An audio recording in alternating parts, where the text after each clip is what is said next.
Good Tuesday to everybody in COM 785. Welcome to, are you ready for this? Boom, bam, week 14, the last one. And speaking of last, that's the last of the coffee for today because it's getting late in the afternoon. Okay, boy, last video for the whole semester because we are at the end. All right. Got a couple of announcements for you here. A few things to let you know what we've decided on. And just a couple of reminders. Okay, so first things first. There is a module up for this week, week 14. All right, you get one section left in the When Helping Hurts book. All right, it's section number 3, part 3, I should say. So I've asked that you read that, but I am not requiring discussion questions from that section because, end of the semester. Okay.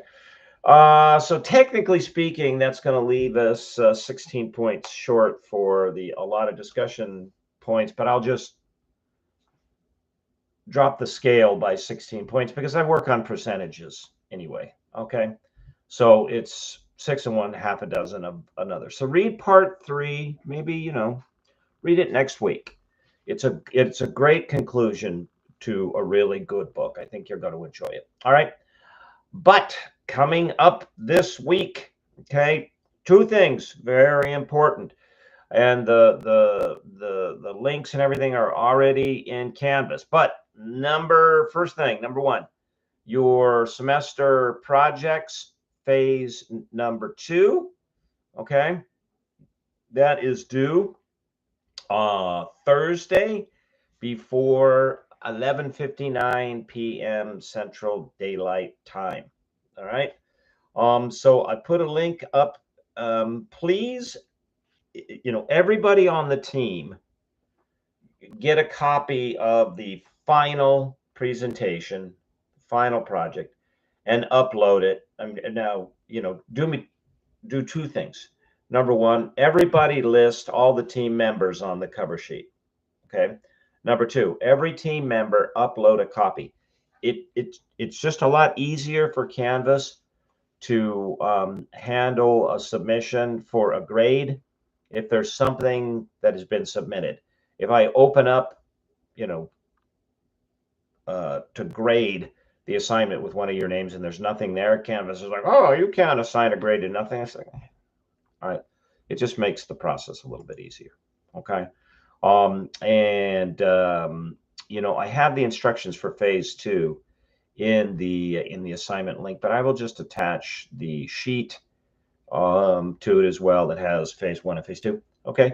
So it's worth 150 points, just as phase 1 was. All right. Everybody did really well on phase 1. Everybody got like 90, 91% and above. Okay. So good job. All right. So there is that for Tuesday. And then secondly, all right, your final exam. Okay. That will open up for your inspection at like 12:01 a.m. on Friday morning. So if you want to get up bright and crazy early, I don't know why, and take the exam on Friday the 15th, it is there for you. Otherwise, it will be up all of Friday, and it doesn't come down until Saturday at I think at midnight is when I have it set. Okay. So you have really 2 days to take it. Okay, you have all of Friday, and then you have all of Saturday, which is the 16th. And you got to have it in and done by the stroke of midnight on Saturday because course is over. Okay, it is worth 300 points. Okay, it is cumulative. It is drawn from the discussion questions. It is closed book, closed notes, close every single tab except for the tab that you're using to take the test. And if you don't and you navigate somewhere I'm sorry, because there were some of you that I had a discussion with after the midterm. There's no time for discussions. I'll give you a 0 for the assignment, and we don't even want to go there. Okay. All right.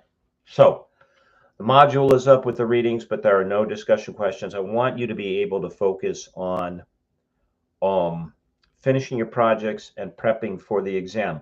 By way of discussion questions and the final exam, yes, discussion questions from week 13 will be on the exam.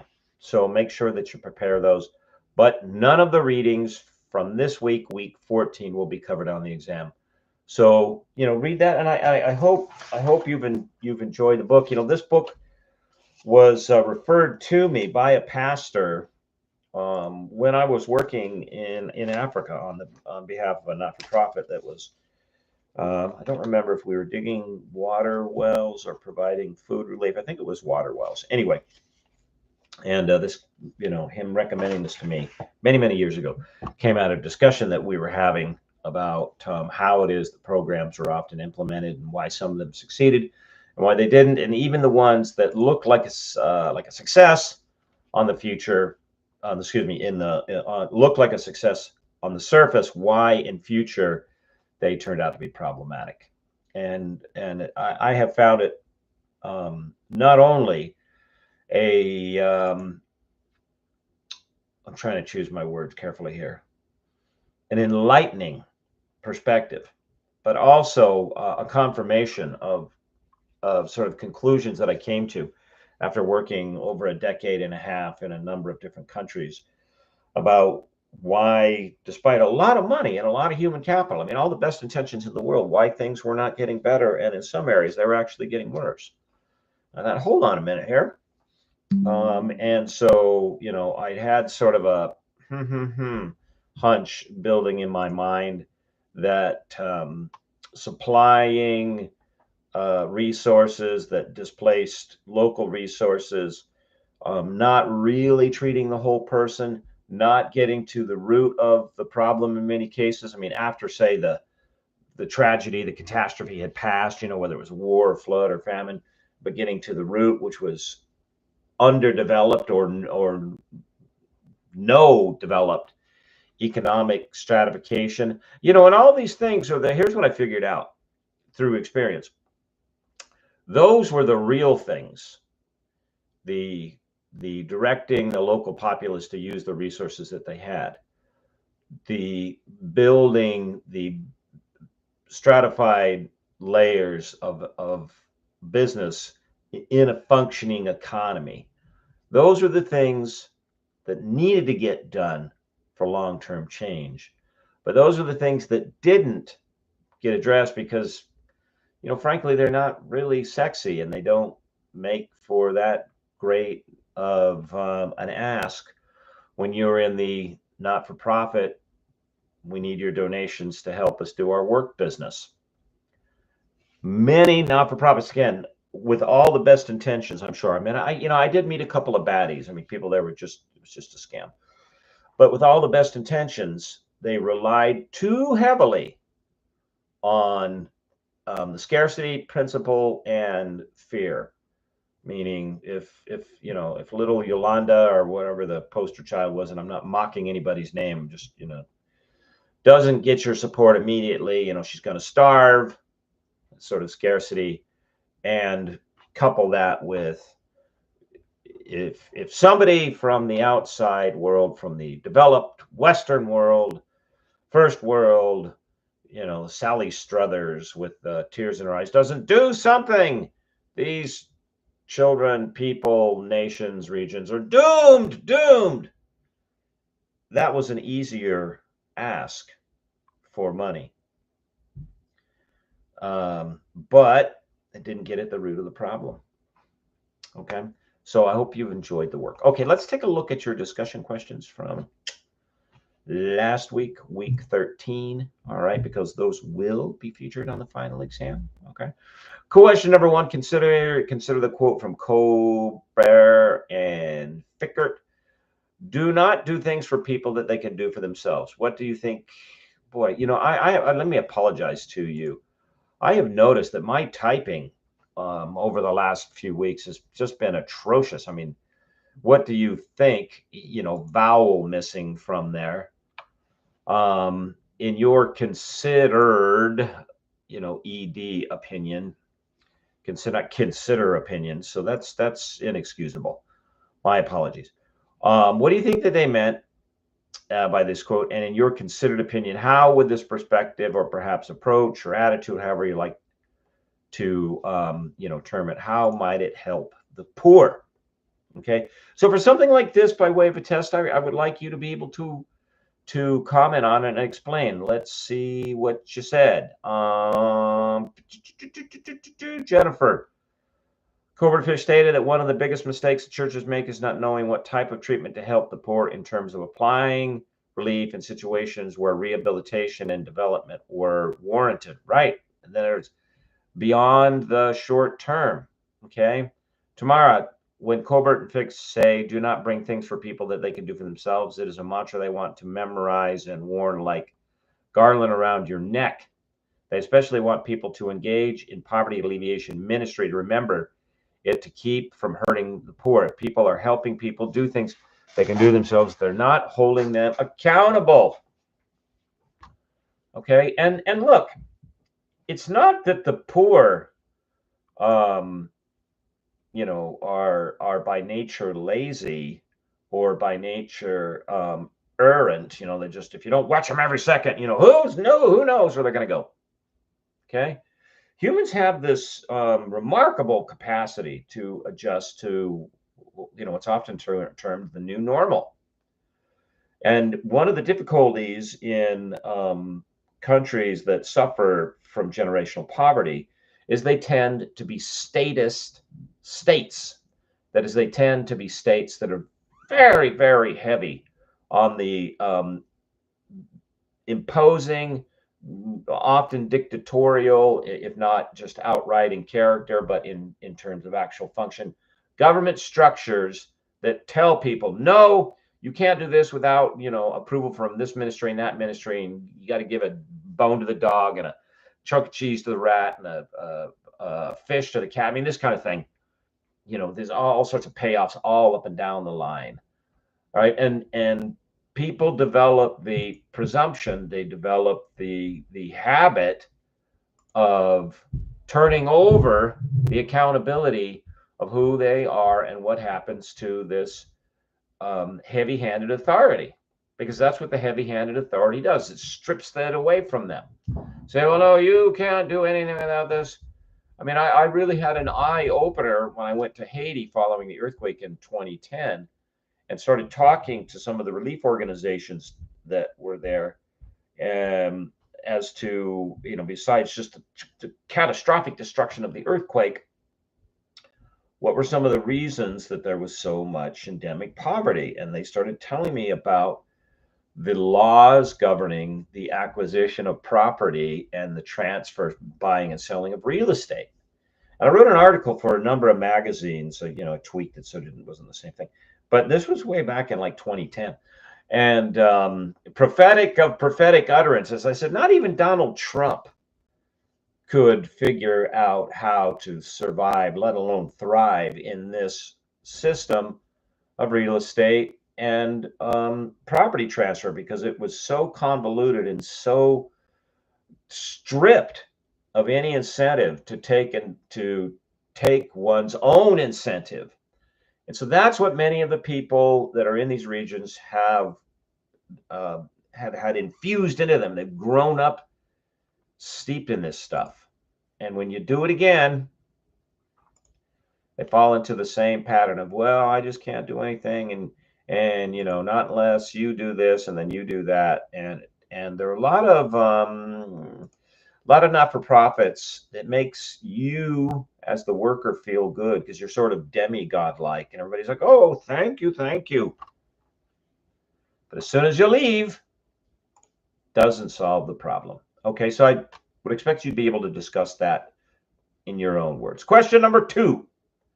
Why, according to Corbet and Fickert, should relief be temporary? Consider how the U.S. government tries to address poverty in the United States. Is it temporary? Should it be? Kenisha, according to Corbett Fix, the relief should be temporary because of the purpose it serves and because it's not intended to be long-term. People who are able to take care of themselves take advantage of the idea of relief that they have to be helped. Yeah, in other words, I just can't get by without it. Relief serves as a response to an immediate crisis, such as after a disaster or severe personal emergency. Relief is meant to stop the bleeding so recovery can begin. When we consider the U.S. government approach to poverty, many programs like food assistance, housing aid, cash benefits are not always temporary in practice. For some, these support become long-term fixtures, which can help stabilize lives, but also risk creating a cycle of dependency if not paired with pathways towards self-sufficiency. Ideally, government aid should be temporary in its relief function, but then intentionally shift towards helping people regain stability and building skills, education, economic opportunity. Well said. Now, I cannot remember the year. It's some years back, but the Speaker of the House, and he's become somewhat of a media figure, so you see him around every now and again, Newt Gingrich, gave a speech once in which he said, the problem with a number of our urban areas, he was talking specifically about areas that had been the beneficiaries or the recipients, beneficiaries of government housing and long-term government support, food stamps and just money, for lack of a better way to put it. So one of the problems in these areas is that the children growing up in these areas rarely seen parents that are bringing home a paycheck instead of a federal check, which on its face was true. Oh, the other sectors of the media went bananas. Oh, that's racist. Oh, that's elitist. Oh, and it's like, no, it's not. It's people do what they become accustomed to doing. That's a fundamental feature of our human nature. And so if what they become accustomed to doing is being the recipients of the free money, I mean, this happens with everybody, period. Doesn't matter where you are. Okay. I mean, I have been, gosh, I've lost track. I have been in refugee camps, many of them, in many different parts of the world. And they all share a couple of things in common. The people have been that are placed in the camps were some of them very different in their religious orientation and their cultural structure. I mean, I've been in camps set up for the Palestinians. I've been in camps set up for displaced Christians. I've been in camps for certain ethnic groups in African countries. Okay, but they have a few things in common. Number one, they are soul-sucking poverty traps. Number two, they are never built in any place, physical locality that enables the people that get stuck in them, because they don't go, oh, hey, who wants to go to a refugee camp? Oh, me. That gets plunked in them to develop sustaining, job creating, business stabilizing enterprises, because they're not near any natural resources. They're usually located far away from centers of trade like towns, because people don't want the refugees wandering around their towns. And this is, in all countries. And as a result, they tend to become generational. They may have been set up to respond to a very real crisis, and there was a necessity for them.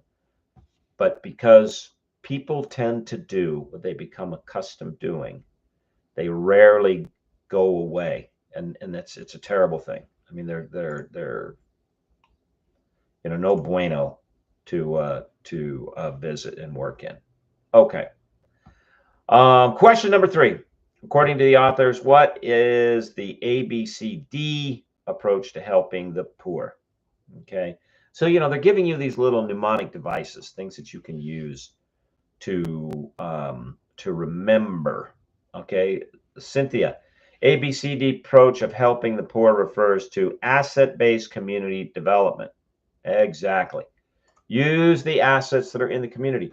Now, I think I've said this before, but I'm gonna say it again, and it makes me sound kind of like a curmudgeon, but I'm not. I do not, and actually, I shy away from telling you what to believe and what to do. This is, part of the class is you sorting out your own beliefs about the material that you're given and the ideas that are presented therein. All right, but I'll break from that rule here. I do not, and I encourage others. Excuse me. There, I didn't say you. I encourage others not to participate in the buy one we give one away free type programs that are run by a number of retailers. Tom's Shoes is one. Sawyer water filter is another. For everyone you buy, we give one away. Okay, yeah, great. If there was a horrible plague that was poisoning the water sources and overwhelming the water purification that was in place, yeah, absolutely, pass out the water filters, and then when it's gone, bring them on back. Or if I don't know what it would be, some sort of strange natural disaster that wiped out all the shoes for a particular area. Yeah, okay, fine. Reshoe everybody. And then when things stabilize, stop doing that. Why? Because in doing that, well-intended companies are crushing, disincentivizing, stripping out, strangling, whatever words are most appropriate, the incentives and the opportunities for individuals to develop businesses to satisfy that need. Look, if Tom's Shoes knows there's a need for shoes, that means there's a market for shoes. It would be better to supply capital and advice and guidance to help persons develop a shoe company that then they produced shoes at scale at a price the market would bear, and employed people and used the resources that are there and pump money back into the community and generated revenue that would be invested and reinvested in, maybe then the shoe company starts making socks and whatever. That can't happen as long as the very muscular U.S. corporation is there giving away freebies. It's just, it's just how it goes. Okay. So A, B, C, D. All right. Question number 4. And, for the test, I'd expect you to be able to identify A, B, C, D approach, et cetera, et cetera. Why, according to the author, should one not only bring outside resources to solve a problem for the poor if their local resources are sufficient? Okay, now that wording looks a little weird, but so you can bring resources. So there, I'm sort of winking at you. Don't only bring outside resources. Well, you might be saying, okay, well then what kind of resources would I bring if I'm not bringing outside resources? Well, all right. Well, what if you get into the area and you find a way to tap into the local resources? Okay. Cinda, let's see what you say. According to the authors, one should not bring outside resources to solve a problem for the poor if the local resources are sufficient to solve the problem, because this needs-based approach focuses on what's lacking in the lives of a poor person or community rather than beginning with and putting to use the gifts and abilities already available to the poor. Yes, exactly. And what you bring may not actually match the need.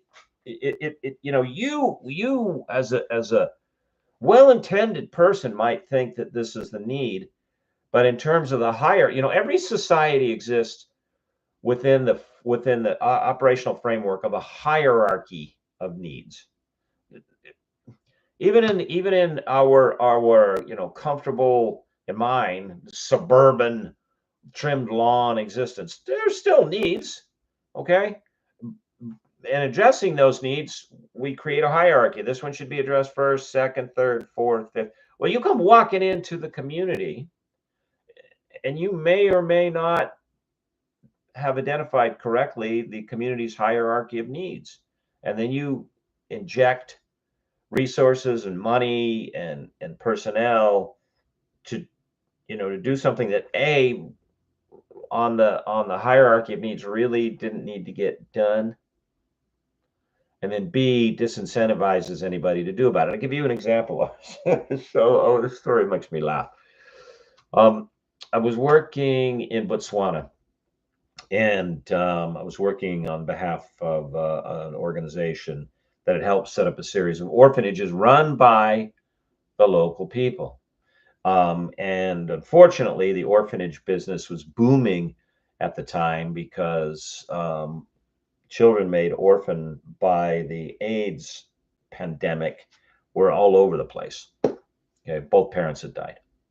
Or this was common too, this was kind of like, it took a while for me to get my Western head around. One parent had died, leaving the other parent to support several children, and the decision was made that, well, okay, there's enough support for, you and you and you, but sorry, little Jimmy, off to the orphanage. And then, the parent would come to the orphanage to visit the child, but the child was no longer at home. That was often the reality. So anyway, so I was working there, and I was talking with some of the aid workers that had launched the orphanage project. And they were telling me about some other organizations that they had worked with. And one of them was the Bill and Melinda Gates Foundation. I said, oh, that's really interesting. What did you do with them?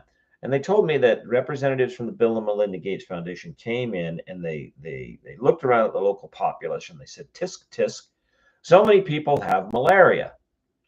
We have got to get mosquito nets in here like yesterday and do something about this malaria. Okay. So, you think, yeah, okay, what's the problem with that? Well, nothing necessarily, except in the hierarchy of needs for that community, malaria was not at the top. Food insecurity was at the top. They had been marginalized off of their farmland. This is part of where the malaria problem came from. Pushed towards a rivery, swampy area because the country of Botswana had claimed what was their traditional farmland to expand a national park that was generating money for the government by way of tourism. But the people got moved out of the way. So they got put over next to this river, which often flooded its banks and left these swampy areas, which bred mosquitoes, which gave them malaria. So Bill and Melinda Gates go in there and they give everybody mosquito nets. All right. Now, for many people in African countries, malaria is endemic. It's there, and for them, they treat malaria in a number of places like we treat the flu. It's like, yeah, well, you don't want to get the flu, you don't want to get malaria, but if you do, it's not the end of everything, and you're going to feel lousy for a while, and then you get over it, and you take your quinine and you get rid of it. So in their hierarchy of needs, mosquito nets to prevent malaria was not at the top. Food insecurity was. So they gave them these very fine mesh mosquito nets, and the villagers immediately took these mosquito nets and took 3 or 4 of them and stitched them together, all right, and then took them to the river by which they had been moved and used them as fishing nets because of food insecurity. And the nets worked so well as fishing nets, and they were so fine meshed that not only they caught the fish that the villagers wanted to eat, but they even caught the little teeny fish and the little teeny fish and the little teeny stuff that the slightly larger fish needed to eat to be eaten by the slightly larger fish to be eaten by the fish that the villagers want to eat. And within 2 or 3 years, that section of the river was like an aqua desert. It was dead because they had used these extremely fine mesh nets over and over and over and scooped out all of the marine life that everything else was dependent on. And then now they really had a insecurity problem. I was listening to this story going, you can't make stuff like this up. Okay. So you may or may not know exactly what it is that that they need. So careful about the outside resources that you bring in. All right. Okay. That is question 4. So to conclude, thank you very much for a wonderful semester, for all the hard work that you put in. I'm looking forward to seeing your finalized semester projects. All right, links there. You don't have to wait till Thursday if you're done already. Upload that sucker. All right. I know some of you have asked about, taking the exam at this time or other. So in opening it in the wee a.m. of Friday morning, I hope that that accommodates you. If not, reach out to me again between now and Thursday. So basically today and tomorrow. And if that's not going to work, okay, and we'll try to make another adjustment. But otherwise, good luck on the exam. I look forward to your final projects, and as I look forward to grading them. And I want to thank you for a wonderful semester, a wonderful residency program. That was really vivifying for me. Okay, and all the work that you've done throughout this entire summer. Good work, all of you. Okay, everybody. I'm going to be thinking about you. I'm going to be praying for you as you finish up this week. And I will be keeping office hours.